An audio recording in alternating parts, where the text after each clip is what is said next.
Sorry. Good evening, everyone. I hope everyone's doing well. It's not just the fact I'm taking a step, but I'm on shaky ground right now. Did feel a drop hit my forehead, and I'm worried it might be Norwiging, aka raining very soon. But that's not why you called. I want to talk about a bit more about Rupert Lowe, but I want to focus on a couple of other things. The first thing I want to talk about is David Amess. God rest his soul. And I say God rest his soul because anybody who remembers this case about David Amess, he was a conservative Brexiteer.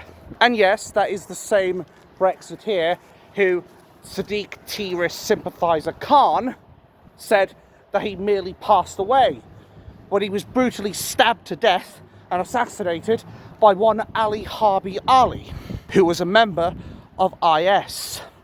And I think we can all agree that IS does not stand for intelligent scumbag. No, it's Islamic State. But I digress.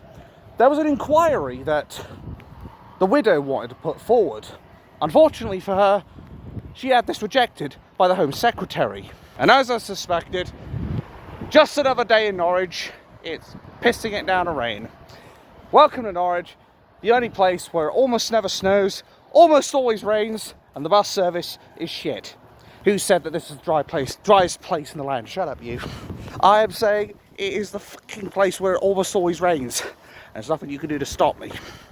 But it's not about that. Understandably, this widow of David Amess wants to understand what was going on, what drove this ISIS scumbag to go out of his way to go and stab an MP, her now deceased husband. But we can all tell what the reasoning behind it was, any of us who are even slightly versed in today's politics. But I can't wholly blame her for not knowing the motive behind it, as obviously I suspect she's one of the people that hasn't really, shall we say, latched on to politics like some people have. Sorry, that was my seriously not amused face because of the fucking rain. Anyway, I can respect someone who wants to understand more about this, because after all, a lot of us end up living in the dark for our lives. And I'm not talking about that time where I had to use a candle to navigate the house for 4 hours. It's like learning any other new skill, to be honest. It's not raining as much now. It's like learning any other skill, though. You can only learn if you're taught. You can't expect somebody to just know about Islam. You can't expect somebody to just know about the oligarchy.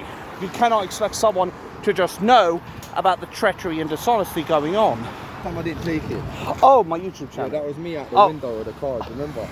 I think so, yes. Abatha _X. ABATHA.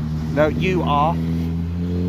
ABATHUR _X.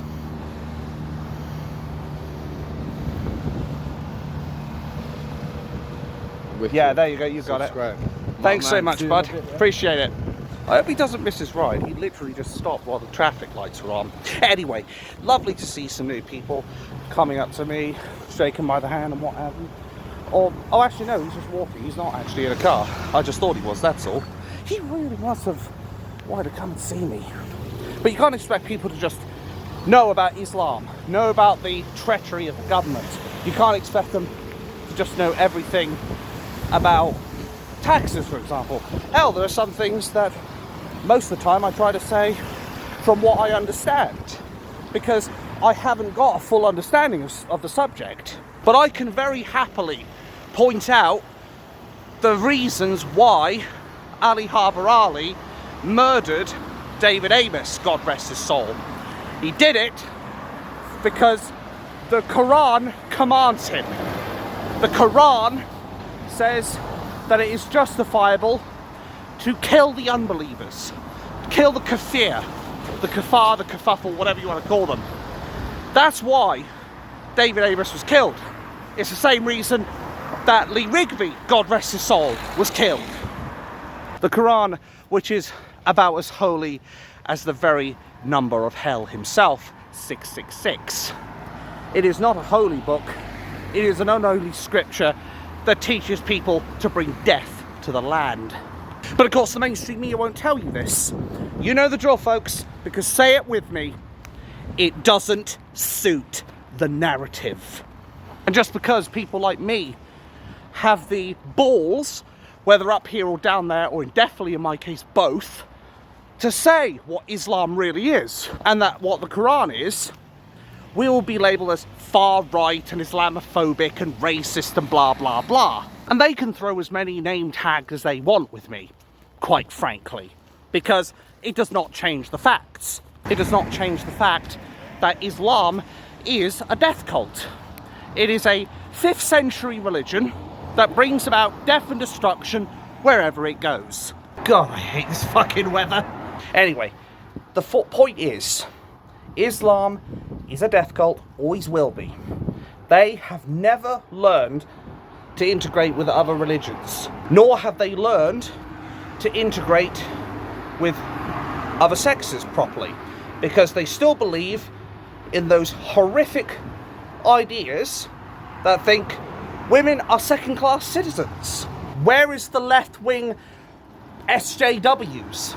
I never thought I'd use that term. It's been a long time. Social justice warriors. Where the hell are they arguing for women's rights? Where the hell are they arguing for gay people's rights? Says it all, doesn't it? That's the thing. There are a lot of people on the left side who have about as much sympathy as a hyena watching a prey being left. They are basically like the hyenas that watch another animal devour their prey and then come in for the scraps. That's all a lot of these people are. They are effectively people who condone this behaviour from Islam. It's always funny how these people are supposed to preach themselves as the be kind lot. Yet this same be kind lot are the same people who would condone another assassination attempt on Donald Trump. They are the same people who would advocate for violence against anyone who is perceived as far right.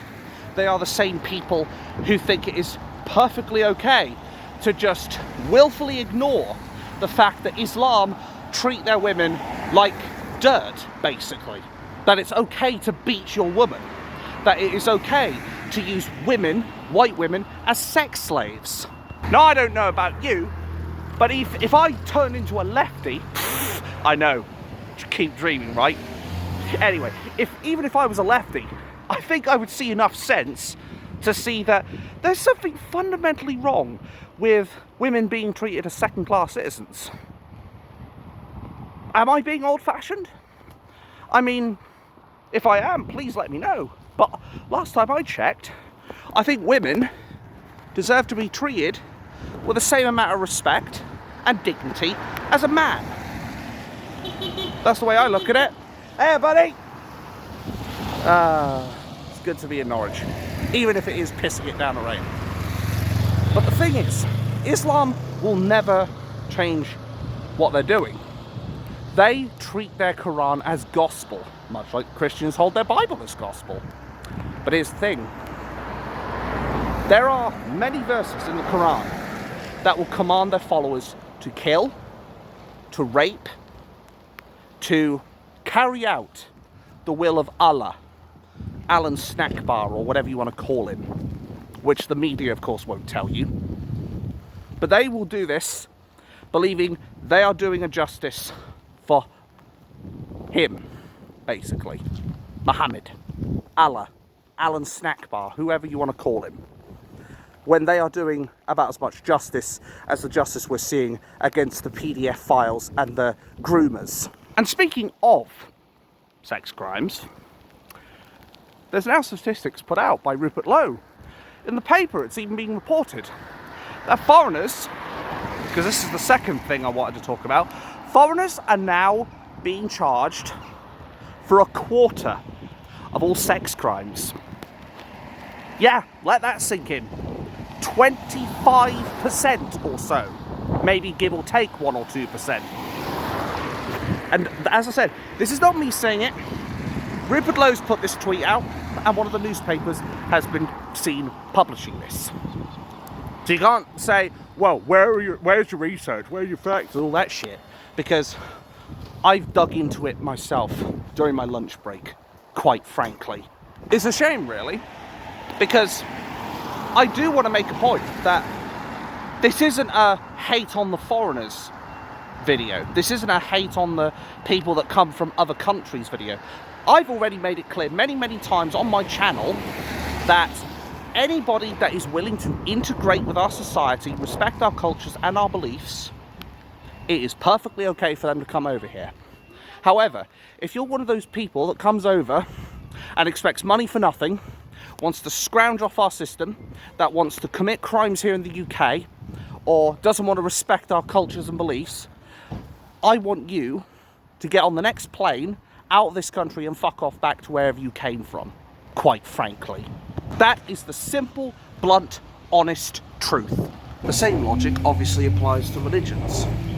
I don't care what their religion is, as long as they're not intolerant of us or unwilling to integrate, or if they are basically going to go out of their way, in Islam's case, to commit holy war against us.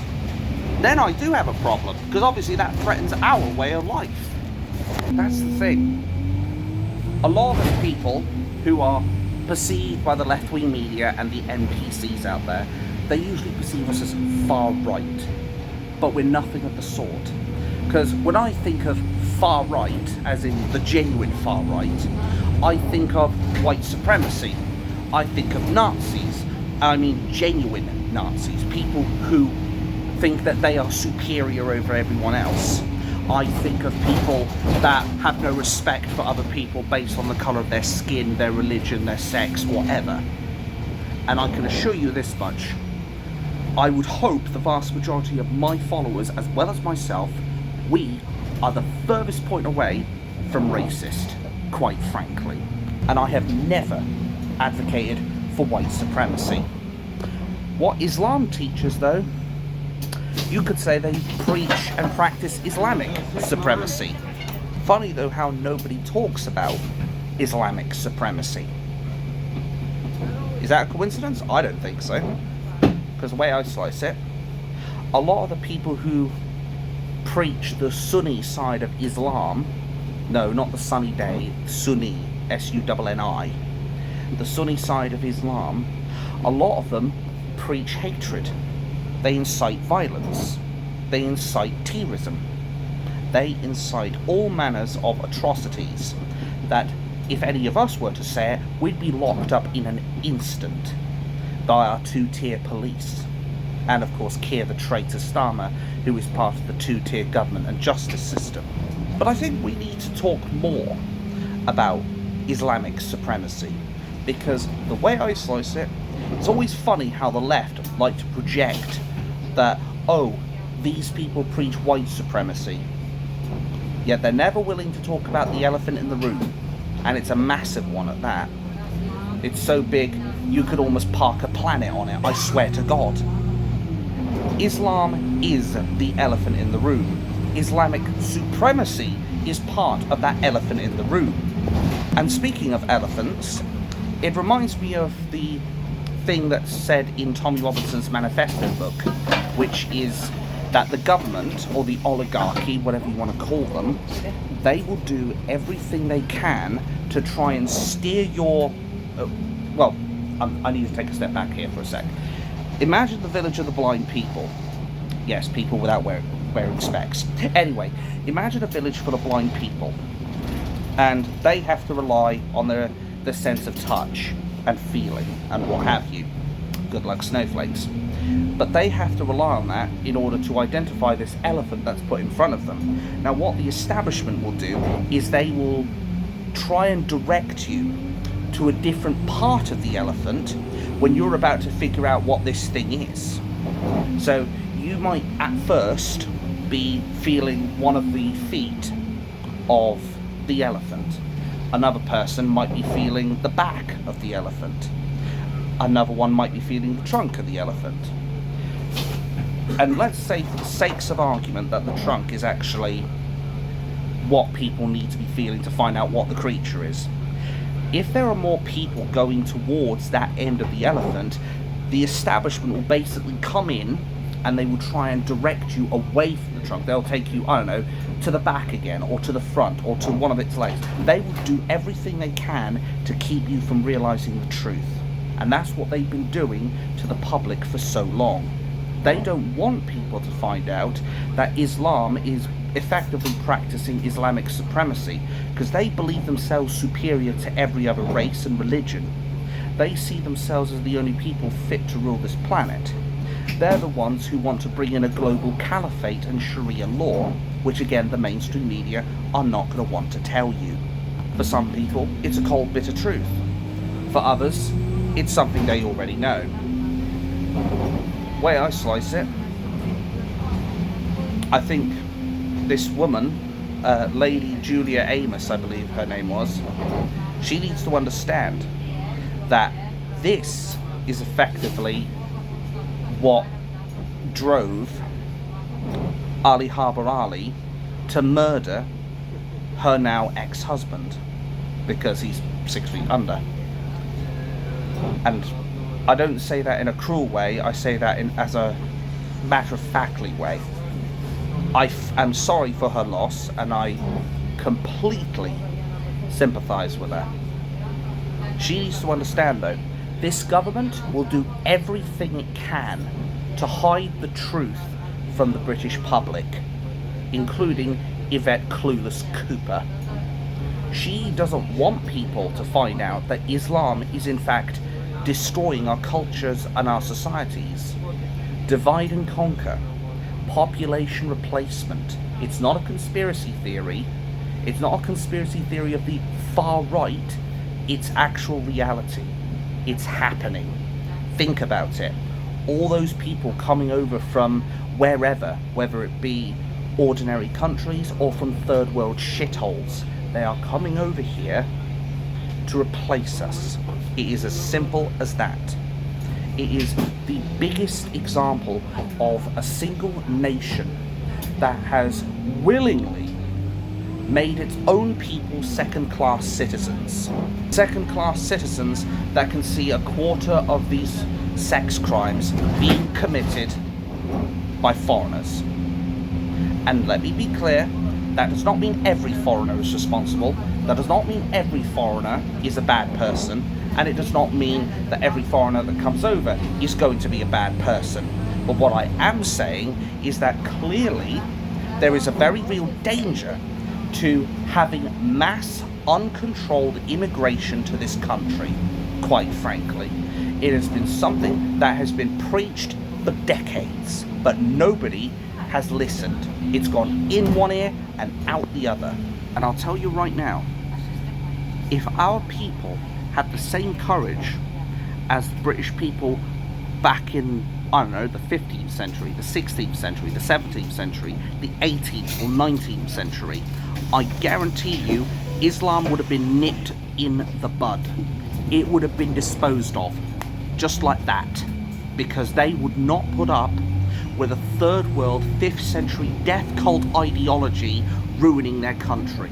The bottom line is, Miss Julia Amess, if you want the truth, start researching Islam. Understand what Islam is.